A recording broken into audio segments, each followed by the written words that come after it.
Vamos lá, Mateus capítulo 17, versículos 24 ao 27. O texto que já está projetado diz assim: Quando Jesus e seus discípulos chegaram a Cafarnaum, os coletores do imposto de 2 dracmas vieram a Pedro e perguntaram: O mestre de vocês não paga o imposto do templo? Sim, paga, respondeu ele. E quando Pedro entrou em casa, Jesus foi o primeiro a falar, perguntando-lhe: O que você acha, Simão? De quem os reis da terra cobram tributos e impostos? De seus próprios filhos ou dos outros? Dos outros, respondeu Pedro. Disse-lhe Jesus: Então os filhos estão isentos. Mas para não escandalizá-los, vá ao mar e jogue o anzol. Tire o primeiro peixe que você pegar, abra-lhe a boca, e você encontrará uma moeda de 4 dracmas, ou um estáter. Pegue-a e entregue-a a eles, para pagar o meu imposto e o seu. Oremos. Senhor Deus, muito obrigado pela tua palavra, Pai, que é viva, infalível e eficaz, mais penetrante do que a espada de 2 gumes, penetra até a divisão da nossa alma e espírito, juntas e medulas, e é apta para discernir os pensamentos do nosso coração, e essa palavra há de fazer tudo o que lhe está proposta nessa noite, Pai. Portanto, nos colocamos à tua disposição, para nos usarmos e recebermos a tua palavra. Repreendemos todo mal, toda distração, tudo aquilo que não provém do Senhor, tudo que queira atrapalhar o teu recado ser entregue. Declaramos nessa noite transformações de corações e vidas através da sua palavra, em nome de Jesus. Amém. Queridos, para nós nos situarmos no tempo e no espaço, eu pedi para o Mateus projetar um videozinho da cidade de Cafarnaum. Hoje, uma pequena aldeia, que só existem lá alguns restícios do que era antes. Mas foi nessa pequena aldeia que Jesus foi habitar, depois de ter saído de Nazaré. Ele foi praticamente expulso da cidade natal onde ele fora criado, Nazaré, e foi então para essa pequena cidade chamada Cafarnaum. Lá havia um quartel-general romano, e lá também havia uma alfândega, onde eram cobrados impostos. E essa alfândega localizava-se bem na entrada da cidade. Foi lá que os coletores de impostos pararam a Pedro e lhe perguntaram se o mestre não pagava o imposto das 2 dracmas. Pedro imediatamente respondeu que sim. Pedro estava ali defendendo o seu mestre, com certeza, dizendo, sim, ele paga, paga. E quando Pedro entra em casa, Jesus foi o primeiro a falar. Olha só, Jesus já sabia da conversa, do ocorrido entre Pedro e o coletor de impostos, e lhe fez a pergunta: de quem cobram os reis? De quem cobram os impostos? Dos filhos ou daqueles que não são filhos, que não são os reis, os filhos dos reis? Aí o Pedro disse, dos outros, é claro. Então, mas vá lá, jogue um anzol na água, pesque o primeiro peixe, e aí você encontrará uma moeda, um estáter.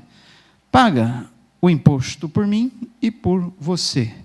E assim Pedro foi, e o milagre aconteceu. Olha, queridos, dos 35 milagres descritos nos 4 evangelhos, os 4 evangelhos descrevem 35 milagres realizados pelo Senhor Jesus. É claro que Jesus fez muito mais milagres. O apóstolo João, ele termina o seu livro dizendo que, além daqueles milagres ali relatados, Jesus fez tantos outros milagres, que nem nos livros do mundo inteiro caberiam a quantidade de milagres que Jesus fez. Imagine quantos milagres não foram feitos, né? Mas dos 35 milagres relatados nos evangelhos, o único milagre que tem peculiaridades diferentes é esse. Foi um milagre que não se referia à cura, não se referia à ressurreição, não se referia a milagres. Era um milagre envolvendo finanças. dinheiro. Amém? E foi o único dos 35 milagres do qual Jesus se beneficiou. Foi o único milagre que Jesus se beneficiou dele, foi esse milagre de encontrar a moeda na goela, na boca do peixe. Queridos, alguns estudiosos eruditos da Bíblia dizem assim, mas não existe um peixe que venha engolir algo sólido, algo duro, como uma pedra ou uma moeda. E com isso dizendo que era impossível acontecer isso, mas não. Lá na Galileia, nesse mar que vocês vão ver aí, na época do Senhor Jesus, existiam 153 espécies de peixe. 153, lembra daquela pesca miraculosa dos discípulos? Diz que eles tiraram, ali eles conseguiram pescar 153 peixes, não eram 153, eram 153 tipos de peixes, ou seja, na rede veio tanto peixe, que era peixe de tudo quanto é tipo, e um dos peixes que existia, lá nos dias de Jesus, nesse mar da Galileia, que não é um mar, como nós já falamos aqui, é um lago de água doce, ele é nada mais, nada menos do que o Jordão, que se alarga, formando uma bacia, ali bem na região da Galileia. Então, nesse lago de água doce, das 153 espécies de peixes que haviam nos dias do Senhor Jesus, uma espécie é conhecida como tilápia de Sião, é o chamado peixe de Pedro, que eu deixei de comer lá porque era muito caro, R$150 o prato. Então, é o chamado tilápia de Sião, peixe de Pedro, né? Comer tilápia eu como por aqui mesmo, mais barato, né? Então, esse peixe que Pedro fisgou era uma tilápia de Sião. Sabe qual a particularidade, curiosidade desse peixe chamado tilápia?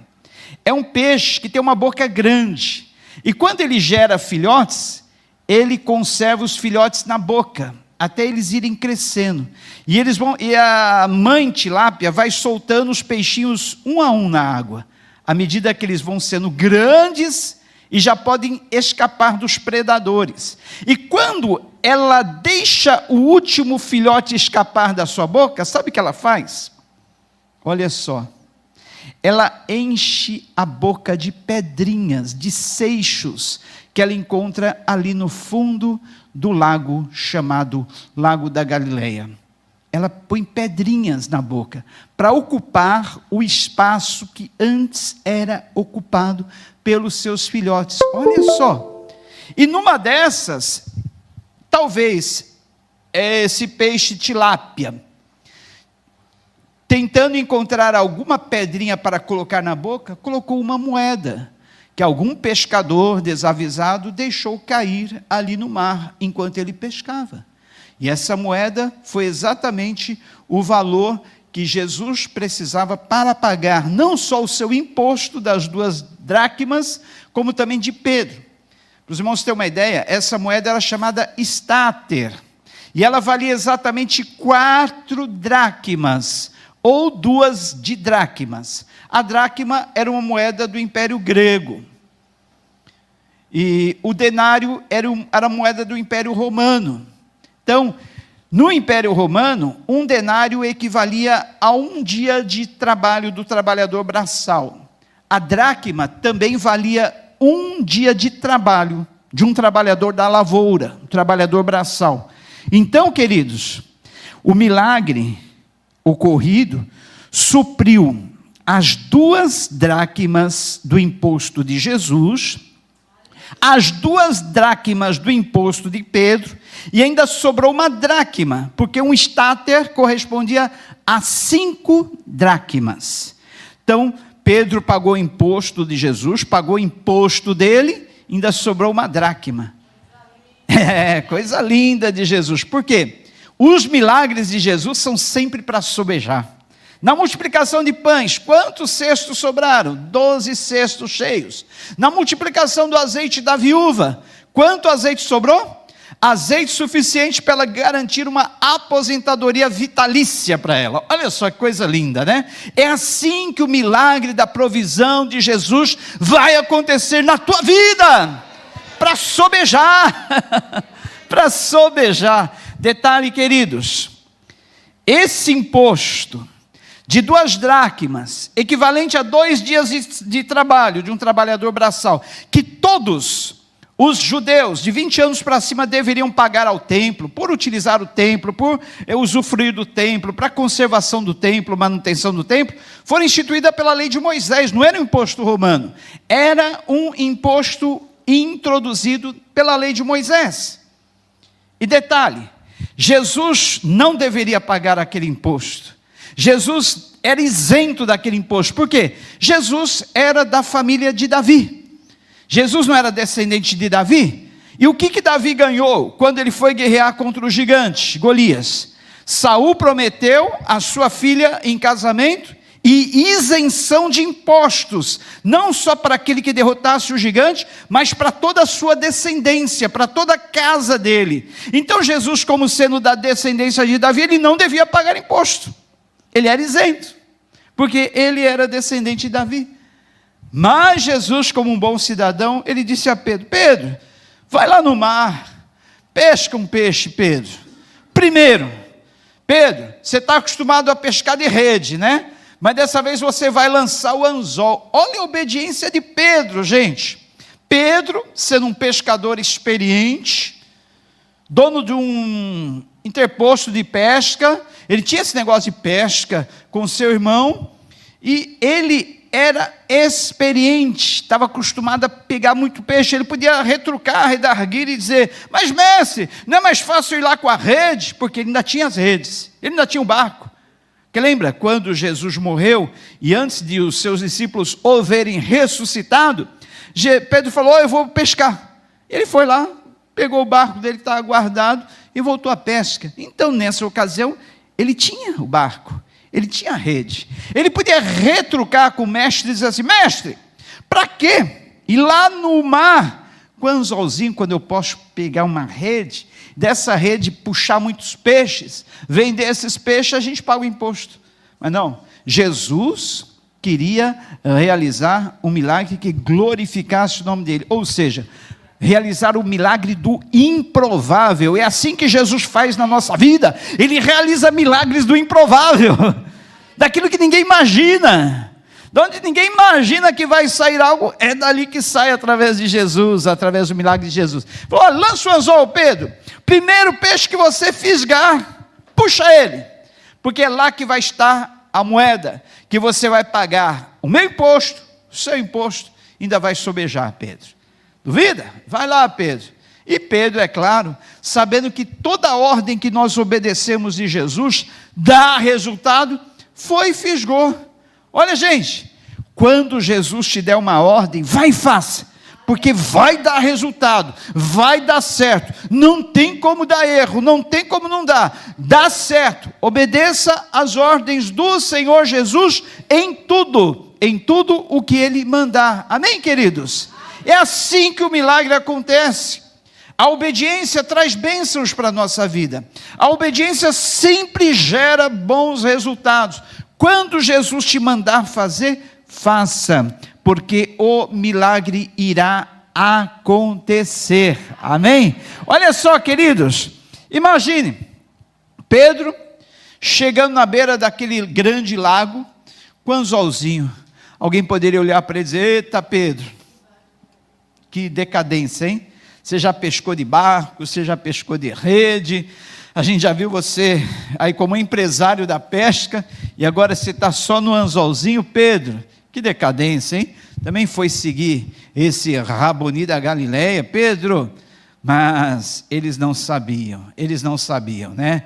Que a maior riqueza ao seguir Jesus não está na quantidade, não está na quantidade. A bênção, dessa vez, não estava na grande quantidade de peixes, mas estava em um peixe somente. E Jesus, olha só, queridos, Jesus comanda a natureza, Jesus comanda os peixes, Jesus comanda as aves, Jesus comanda os animais, Jesus comanda o universo. Ele conhece cada uma das estrelas, conta elas e chama cada uma delas pelo seu nome. Eu falei aqui domingo passado que a estrela mais próxima do nosso planeta é a Alfa Centauro, que está a uma distância exatamente de, vamos traduzir aí de anos-luz, por uma conta bem fácil. Se eu pegar uma nave espacial viajando a 17 quilômetros por segundo, 17 quilômetros por segundo, imagine, 1 segundo, 17 quilômetros, eu levaria 72 mil anos para chegar até a estrela mais próxima. E a gente olhando daqui de baixo, imagina as estrelas não tão longe, né?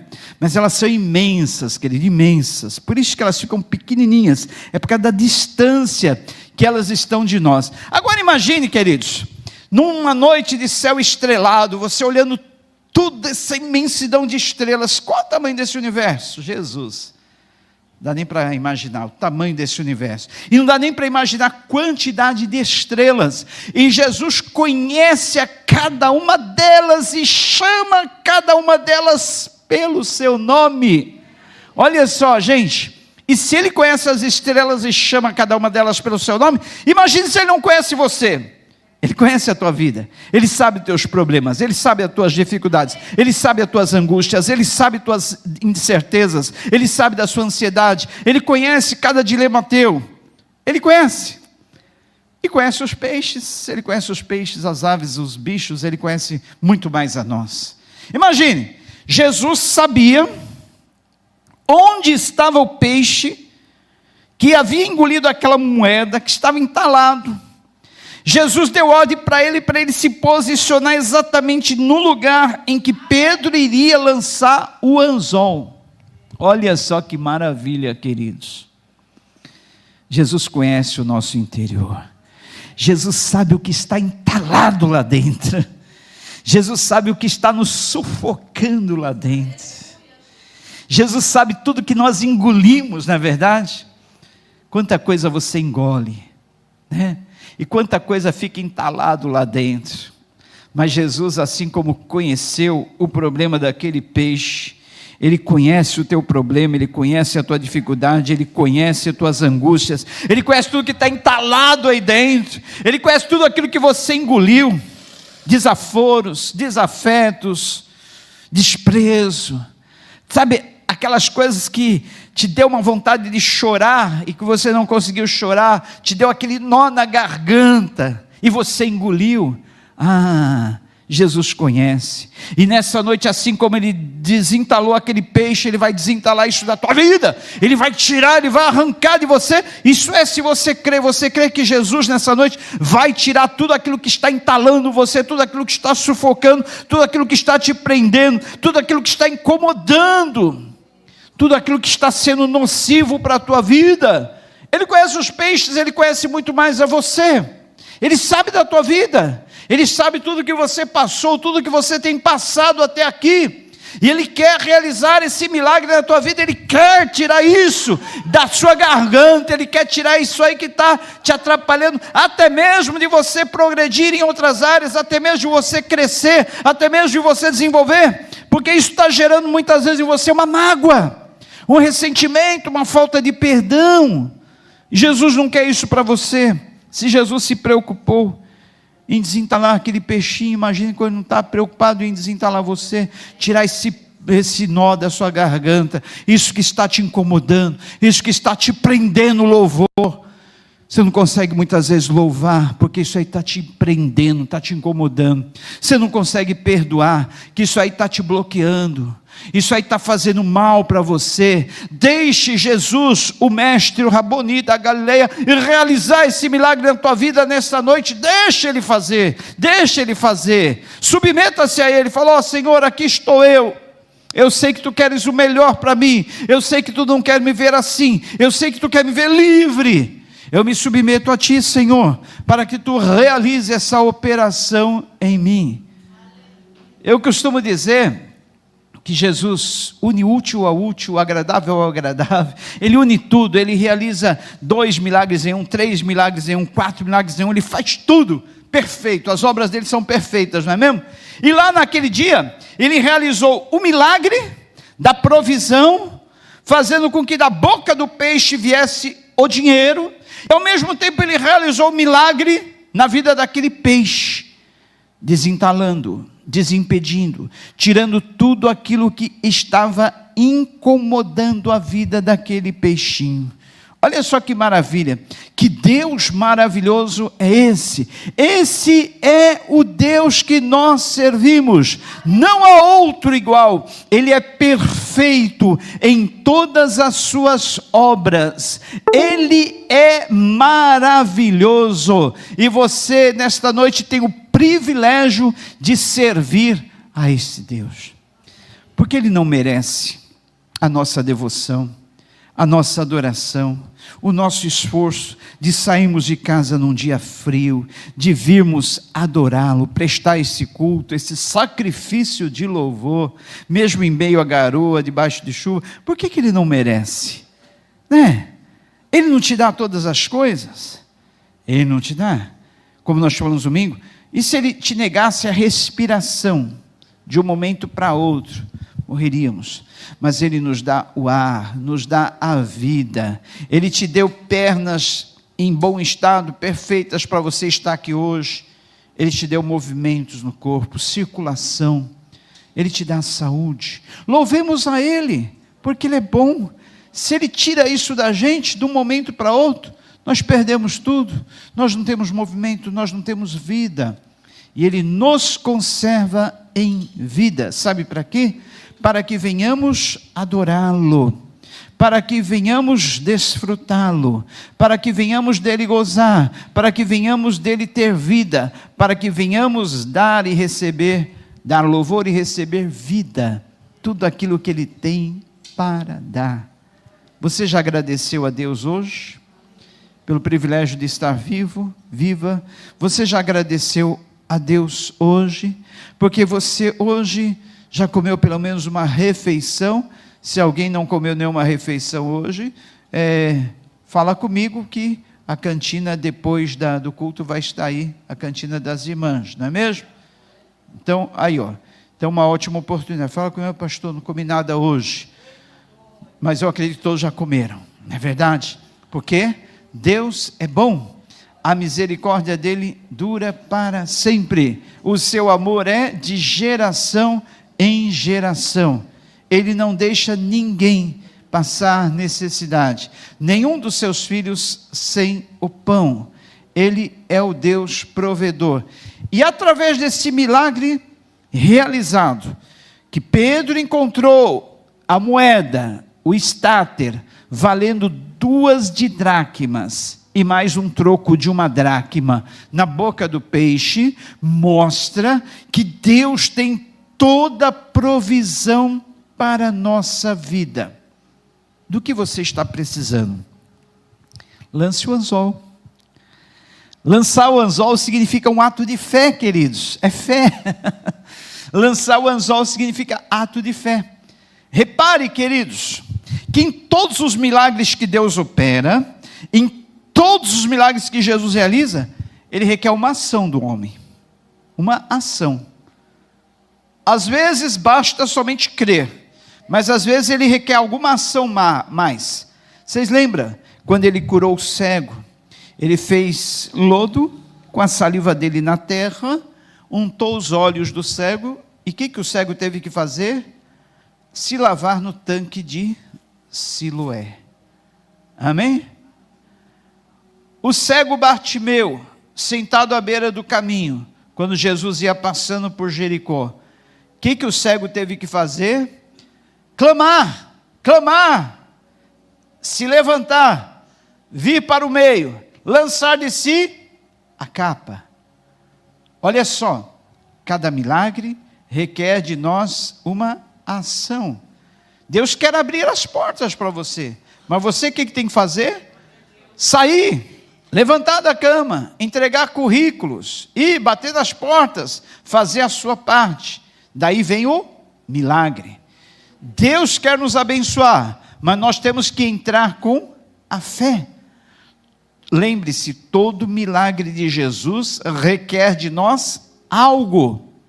Requer de nós algo. Você não pode simplesmente ficar esperando, olha, estou esperando em Deus, estou esperando em Deus, estou esperando na vontade dEle. espere, mas faça algo também. Faça a sua parte, porque é daí que vai acontecer o milagre. O milagre. E o milagre, quando acontecer, lembre-se, vai ser para sobejar, vai ser para sobrar, vai além do que pedimos, porque a palavra dele diz que Deus é poderoso para suprir-nos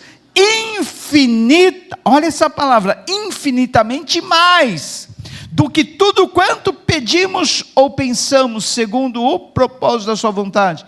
Deus é poderoso para fazer infinitamente mais. Lembre-se, o azeite da viúva, depois do milagre, não parou mais de jorrar.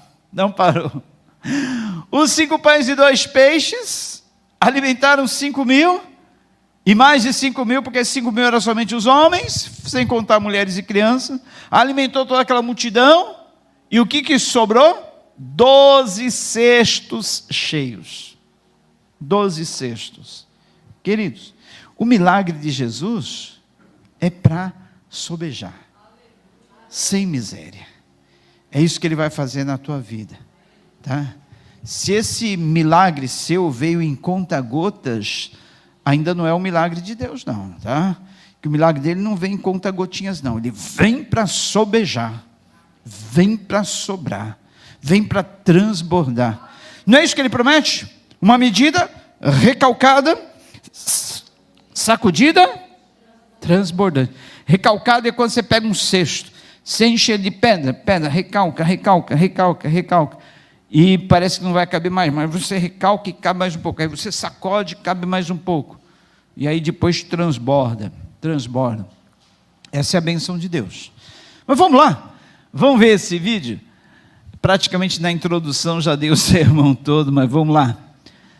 Eu fiquei tão empolgado com essa palavra maravilhosa. Vamos ver onde que tudo isso aconteceu.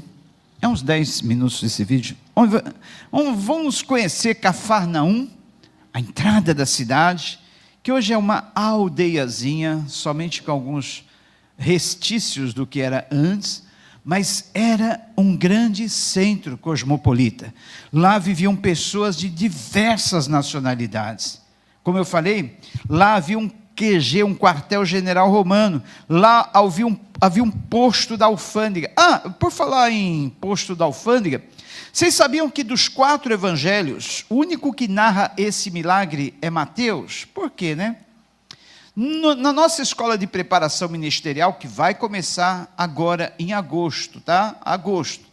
Esse mês de férias, algumas famílias, pessoas viajando, então achei por bem começar em agosto, como começam as aulas nas faculdades. Será uma verdadeira faculdade teológica. Faça a sua inscrição, porque vai ter inscrição, matrícula, só não vai ter mensalidade, é gratuito. Vai ter inscrição, vai ter matrícula, vai ter prova, vai ter trabalho, mas vai ser tudo fácil, para que todo mundo possa acompanhar. Esse curso de Bíblia é para todos, tá? Facinho. E no final você vai ganhar o seu certificado, o seu diploma, até o final do ano, amém? Mas vamos ver, queridos, nessa cidade, que era chamada Cafarnaum, aconteceu um milagre, e somente Mateus, o evangelista, dos 4 evangelistas, somente Mateus narra esse milagre. Por quê? Pense, nós sabemos que são 4 evangelhos. Por que 4 evangelhos? Cada um foi destinado a um povo, é para todo mundo, os 4 evangelhos, mas esses 4 evangelhos, cada um foi destinado, quem escreveu, destinou a alguém. Por exemplo, Mateus, quando escreveu o evangelho chamado Mateus, que ele era um dos seguidores de Jesus, um dos discípulos, e ele havia antes trabalhado na coletoria de impostos, ele escreveu esse evangelho pensando no povo judeu, por isso que ele mostra Jesus como rei. Em todos os textos, pregações, milagres, ele procura mostrar Jesus como rei. Já Marcos, ele escreveu esse evangelho destinado aos romanos.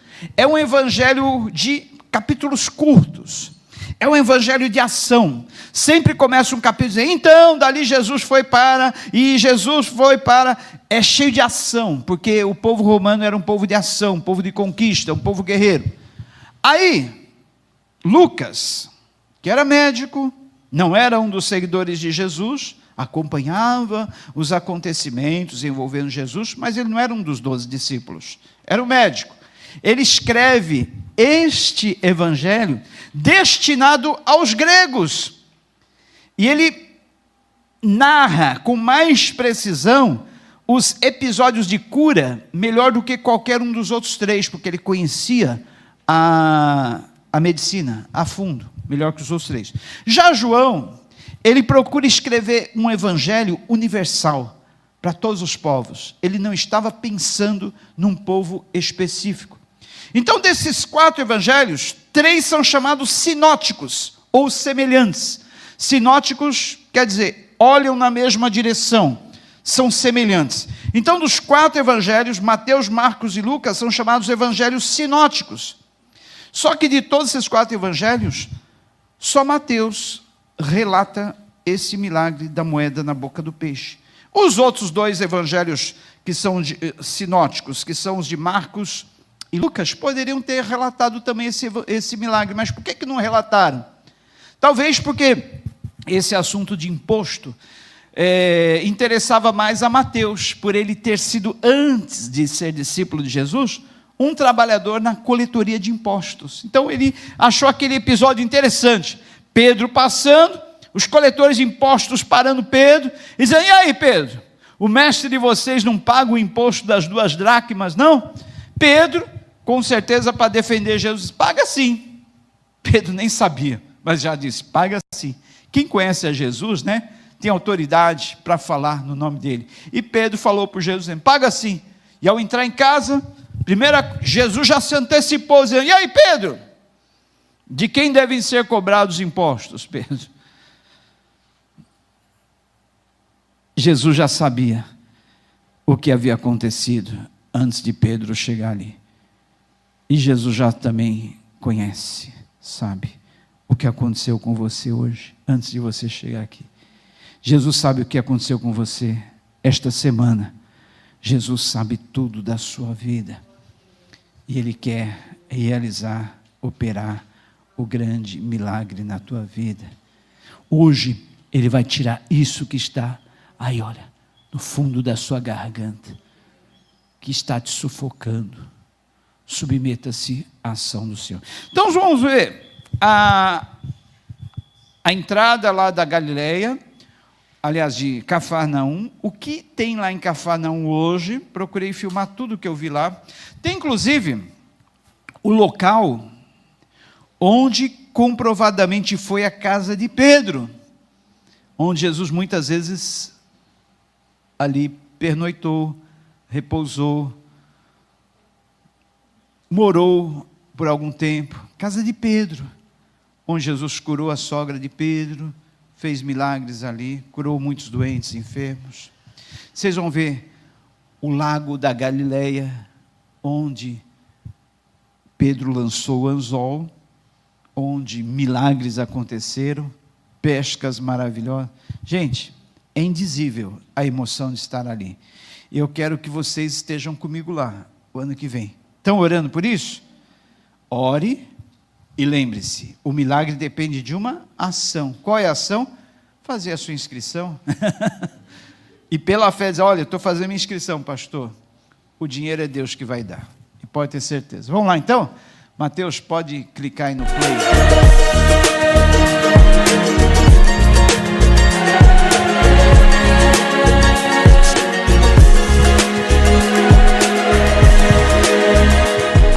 Estamos na beira do mar da Galileia, onde Jesus realizou pescas miraculosas e os discípulos viram milagres. Mar da Galileia. Olha aí.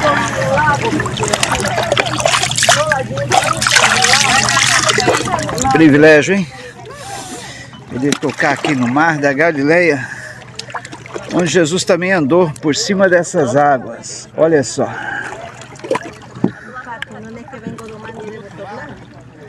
Mar da Galileia.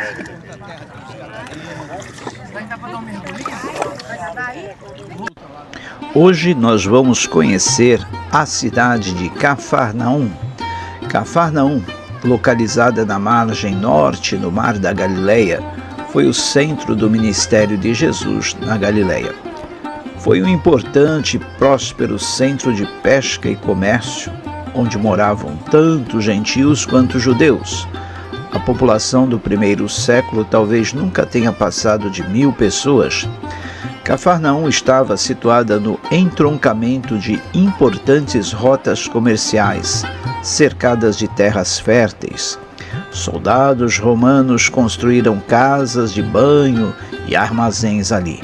Apesar dos muitos milagres aqui realizados, as pessoas em geral rejeitaram o ministério do Salvador Jesus. Ele, portanto, amaldiçoou a cidade. Isso está registrado em Mateus 11, 20 e 23 a 24. Com o passar do tempo, Cafarnaum se transformou em ruínas e permanece desabitada. Cafarnaum foi cenário de acontecimentos importantes. Era conhecida como a própria cidade do Salvador.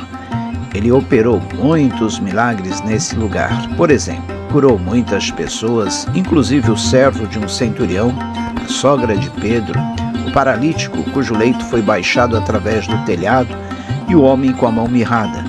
Aqui Jesus também expulsou muitos espíritos maus, levantou dos mortos a filha de Jairo e proferiu o sermão sobre o pão da vida na sinagoga de Cafarnaum. O Salvador orientou a Pedro que apanhasse um peixe no mar da Galileia, que lhe abrisse a boca e que encontrasse ali uma moeda com a qual pagaria um imposto.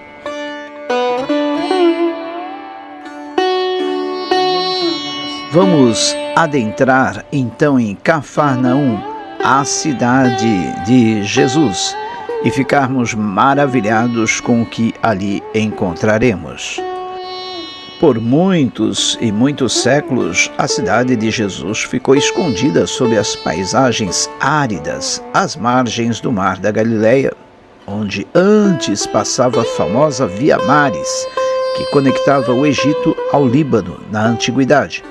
Foi só no final do século XIX que os arqueólogos encontraram ali ruínas datadas do século I antes da Era de Cristo e que logo foram vinculadas à antiga vila de Naum.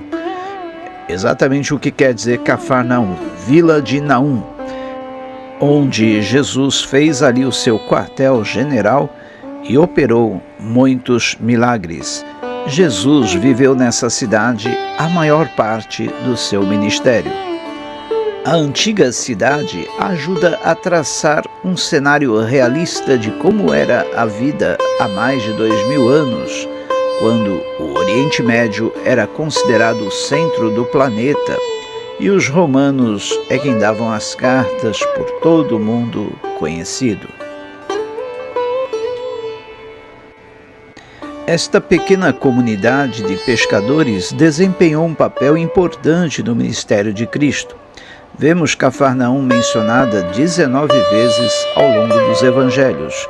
4 dos discípulos de Jesus eram pescadores nessa cidade. Imagine irmãos saindo em seus barcos, lançando suas redes diariamente para vender no mercado. Esses homens devem ter sido muito dependentes de Deus para prover para eles e suas famílias. Cafarnaum parece ser um lugar familiar de renovação para Jesus. Nós o vemos ir a Cafarnaum após as bodas de Caná, onde realizou seu primeiro milagre, a água transformada em vinho. Jesus também expulsou o espírito maligno de um homem em uma sinagoga. O espírito maligno reconheceu Jesus como Deus. Jesus expulsou o demônio e as pessoas ficaram maravilhadas, e a notícia sobre ele se espalhou por toda a Galileia. Jesus então vai com seus novos discípulos para a casa de Pedro, onde curou a sogra doente. O incrível é que à noite Jesus continuou curando muitas pessoas e expulsando demônios, mas manteve os demônios em silêncio, porque então sabia quem ele era. Até os demônios sabem que Jesus é Deus. E na manhã seguinte, vemos Jesus saindo para um lugar solitário para orar. Ele encontra um lugar especial em Cafarnaum para estar a sós com o Pai.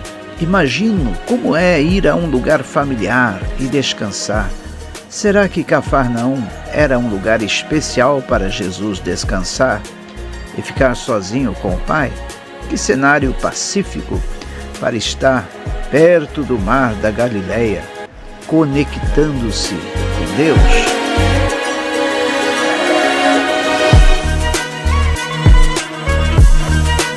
Agora, repare nesta sinagoga construída no período bizantino por volta do ano 400. Acredita-se que a base dela, formada de pedras basálticas mais escuras, é um resquício daquela sinagoga que Jesus pregava e ensinava. Adentremos então a esta sinagoga reconstruída do século IV para termos uma ideia de como era a sinagoga onde o Senhor Jesus ensinava. Bizantino, mas é na mesma proporção de tamanho que era a sinagoga de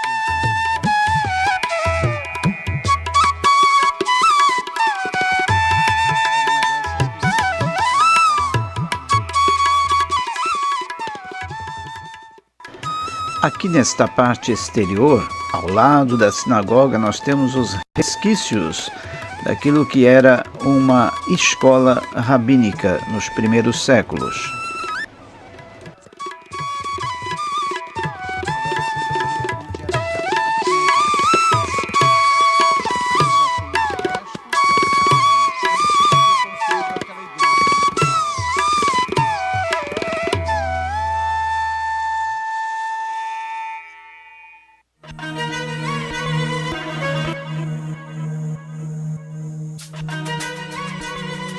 Aqui nós temos ruínas de uma antiga casa.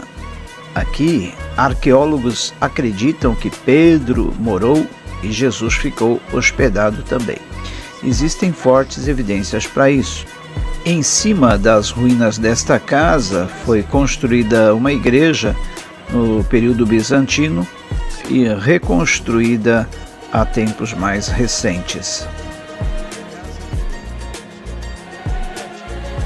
E foi por algum local aqui que Jesus, caminhando à beira do mar da Galileia, avistou os pescadores que ali trabalhavam jogando as suas redes e assim chamou os seus primeiros discípulos.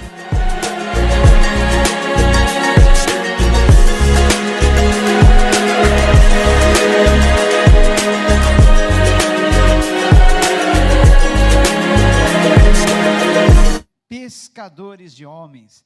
Queridos, vocês sabem a coisa mais importante que nós temos a fazer na vida? O que Jesus mais quer de nós é que nós ganhemos almas para Ele. Pescar almas para Ele. Porque nós vivemos num mundo em que as pessoas estão sob o domínio de Satanás. As pessoas estão no império das trevas. Elas têm o seu entendimento cegado, os seus olhos vendados para as coisas do Evangelho. É somente a palavra de Deus que vai transformar vidas. É somente essa palavra que vai lhes abrir os olhos, que vai lhes dar entendimento. É o Espírito Santo quem vai fazer a obra. E nós somos somente pescadores, aqueles que lançam o anzol. Lançar o anzol para pescar, não peixes, mas vidas. Queridos, para nós encerrarmos, eu já vou chamar a equipe de louvor para a gente louvar mais uma vez. Para nós encerrarmos, se ganhar almas é o que Jesus mais quer de nós, como que nós temos realizado isso? Ah, pastor, eu não sei falar de Jesus. Convide para vir ouvir a palavra. Convide para vir à casa de oração, à igreja, para que eles ouçam. Você vai estar sendo um agente de Deus, um agente de transformação de vidas, um agente para ganhar outros para Jesus. Ai, pastor, eu não tenho tempo. Olha, você tem nas palmas das mãos pessoas que você conhece, até de outros continentes. Uma palavra que você enviar pode transformar uma vida, pode salvar. 2 minutinhos do seu dia, mande uma mensagem, ainda que seja: Jesus te ama, Jesus quer transformar a tua vida. Aquilo pode ter um impacto na vida da pessoa. Você pode orar por essa pessoa, para que ela venha ter o conhecimento de Deus. Lembre-se, ganhar almas, tirar almas do império das trevas, transportá-las para o reino da luz, é o que Jesus mais quer de nós aqui nesse mundo, enquanto nós estamos vivendo aqui. Jesus nos chamou, nos transformou e nos deu o ministério da reconciliação, ou seja, o ministério de reconciliarmos pessoas com Ele. E Ele requer isso de mim e de você, de nós. Como nós estamos realizando isso? Lembre-se, Jesus chamou aqueles 12 para serem não pescadores de peixes, mas pescadores de homens, pescadores de almas. E Ele está pedindo isso para mim e para você. Vamos orar, queridos? Curve sua cabeça junto comigo e ore nesse momento. Diga: Senhor Jesus, eu creio em tudo que foi falado. Eu sei da preocupação, do cuidado paternal e amoroso que Tu tens para com a minha vida. Eu sei que Tu não vai deixar faltar nada para mim, porque Tu não deixou faltar nada para aqueles homens, que eram homens comuns, homens simples, atenderam o Seu chamado, obedeceram o Teu ide, Jesus, e nada faltou a eles. Inclusive, na hora de pagar o imposto, o dinheiro veio de uma forma miraculosa, através da boca daquele peixe, da boca daquela tilápia. E assim, Jesus, Tu mostra que vale a pena nós entregarmos nossa vida a Ti, estarmos debaixo do Teu cuidado amoroso, Senhor. Nós atendemos o Teu chamado, Teu convite, e muitos dos que aqui estão deixaram tudo para Te seguir, Senhor. Às vezes, abriram mão até da sua carreira, dos seus propósitos, dos seus planos, e muitas vezes nós temos que abrir mão para segurar o milagre.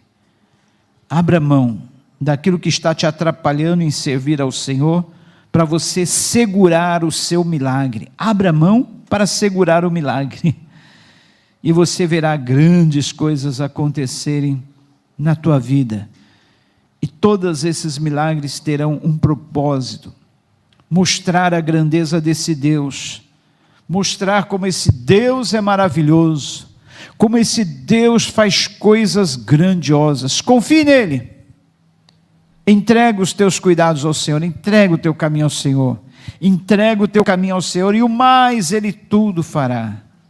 Buscar em primeiro lugar o reino de Deus e a sua justiça, e todas essas coisas vos serão acrescentadas.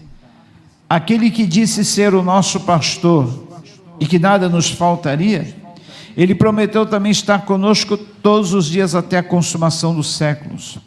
Ele mesmo prometeu: nunca te deixarei, nunca jamais te abandonarei.